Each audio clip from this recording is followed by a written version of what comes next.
Hi friends, మీరు కొత్తగా laptop కొన్నారా?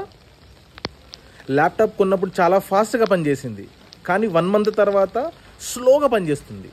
బాధపడకండి, మీ ల్యాప్టాప్ని మళ్ళీ పరిగెత్తించే బాధ్యత నాది. దానికోసం మీరు ఈ 4 స్టెప్స్ని ఫాలో చేయండి.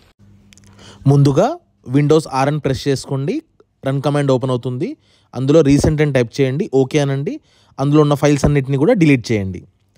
ఆ తర్వాత సేమ్ స్టెప్ ఫాలో చేయండి. విండోస్ R టెంప్ అని టైప్ చేయండి. ఓకే అనండి. ఫైల్స్ అని డిలీట్ చేయండి. ఆ తర్వాత థర్డ్ స్టెప్ %temp% ఓకే అనండి. మళ్ళీ ఈ ఫైల్స్ని కూడా డిలీట్ చేసేయండి. ఫోర్త్ స్టెప్ ప్రిఫెచ్లోకి వెళ్ళండి. ఓకే అనండి. ఈ ఫైల్స్ని కూడా మొత్తం డిలీట్ చేసేయండి. ఆ తర్వాత మళ్ళీ డెస్క్టాప్లో వెళ్ళండి. Right click empty recycle bin అనండి. ఎస్ అనండి. ఆటోమేటిక్గా మీ ఫైల్స్ అని డిలీట్ అయిపోతాయి. ఫైనల్ స్టెప్ కంప్యూటర్ని రీస్టార్ట్ చేసుకోండి. మీ కంప్యూటర్ తిరిగి రాకెట్ లాగా పనిచేస్తుంది. ఒకవేళ ఈ వీడియో నచ్చినట్టయితే మన పేజ్ని ఫాలో చేయండి.